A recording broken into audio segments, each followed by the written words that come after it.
All right, today we got a really great story for you, and this is going to be proof that Donald Trump did not incite the crowd, that the protesters were at the Capitol at the wrong time, the timeline doesn't fit, and that Pelosi and McConnell have some complicity in this also, as they refused to have extra security even after it was asked for by the ex-Capitol police chief who has now resigned. So the Washington Post has reported that the outgoing Capitol Police Chief, Steve Sund, believes his efforts to secure the premises were undermined by a lack of concern from House and Senate security officials who answered directly to Pelosi and McConnell. The National Pulse can also report that the Washington Post timeline proves that it was impossible for Trump's speech attendees to have made it to the Capitol in time for that breach. Now, let's set aside the fact that we know that Trump did not incite a riot in his speech. In fact, he openly called for the cheering on of congressmen and peaceful protests. How that is considered to be inciting a riot, I will never know, and many of the American people will never understand. So the admission that House and Senate security leaders failed to provide Capitol Police with resources on the day will raise questions over their role in the day's event. The Washington Post reported Sunday that 2 days before Congress was set to formalize President-elect Joe Biden's victory, the Capitol Police Chief had growing worries and concerns about the size of these crowds that they were going to be dealing with. And so to be on the safe side, he asked House and Senate security officials for permission to request that the D.C. National Guard be placed on standby in case he needed quick backup. But Sund said Sunday that they turned him down. In his first interview since the riots, Sund has he has resigned, and his supervisors was reluctant to take formal steps on the Guard and to call, even as police intelligence suggested, that the crowd was going to be a whole lot larger than the earlier demonstrations. Now, the House Sergeant of Arms, Paul Irving, said he wasn't comfortable with the optics of formally declaring an emergency ahead of the demonstration. So they was more concerned about the looks of it than they was concerned about the safety of the American people and the safety of the people inside the Capitol. Now, of course, this guy cannot be reached for comment. He's kind of disappeared from the face of the earth. Why would he want to give any interviews right now? He has some complicity here.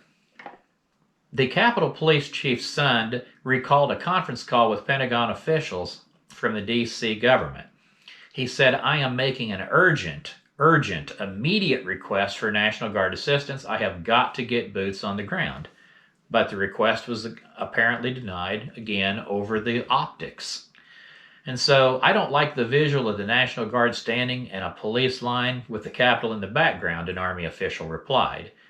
Well, I guess that'd be better than having people get killed and having the Capitol get breached, but I suppose they didn't think so.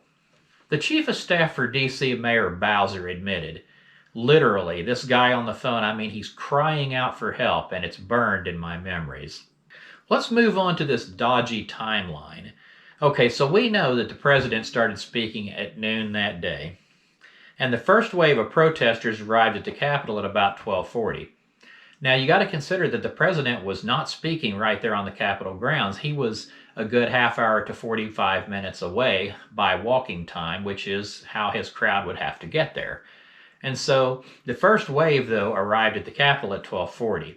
Now, Trump's speech did not conclude until 1:11 p.m., and with at least a 45-minute walk between these two locations and crowd-related delays, that would put the first people from Trump's speech at Capitol Hill no earlier than almost 2 p.m., 1:56, a full hour and 16 minutes after troublemakers arrived, and well after the breach.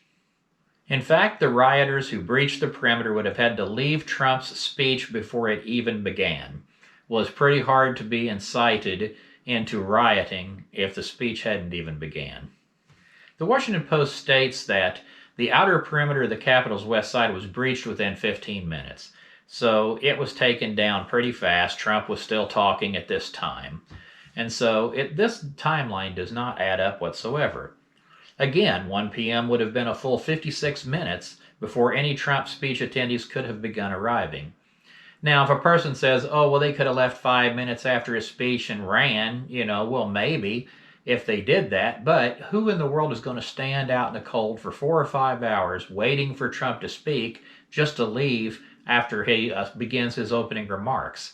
That doesn't make any sense. And so the whole thing does not add up whatsoever. The timeline does not work.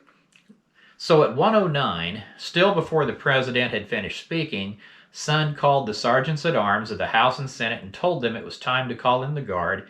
He even said he wanted an emergency declaration. Both, however, said they'd have to run it up the chain and get back to him. And so, while a lot of complaint about Trump and the things that he said during the middle of this thing, he wasn't vocal enough. He didn't say enough to the rioters, and yet Pelosi and McConnell sat on their hands during the whole thing. So eventually, it was past 5 p.m. the National Guard arrived, so the damage by this time had really been done. And while Sund is quoted in the Washington Post as blaming Trump's speech for the violence that ensued, the timeline shows that this couldn't possibly be the case. The president's fans are not known for leaving his speeches 5 or 10 minutes in, and even if they did, they wouldn't have heard any inciting at that point.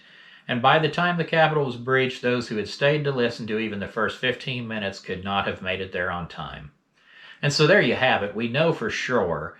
You can look at the timelines put out by the Washington Post, put out by the Associated Press, all these liberal people. They're not trying to make it to where, Trump can have an alibi. And so the fact of the matter is this. There was problems on Capitol Hill that day, but President Trump didn't cause them. And guess what? Pelosi and McConnell's refusal to bring in extra security made them very complicit in this whole thing, much more so than President Trump. And so I think that this is pretty exciting news, although he will be impeached. I mean, the House, they're not going to have any actual evidence presented. They're not going to have any argument. There's going to be no discussion. They're just going to vote and they're going to impeach, which is going to be historically one of the most embarrassing things that any American Congress has ever done. So, as I've said in past videos, he's not going to be impeached through the Senate. The Senate's not going to vote him out of office, so we don't have to worry about any of that. After the fact, they might try to make it to where he can't run again, so we'll see what happens on that. But I hope you guys have a great day, and I will talk to you in a while.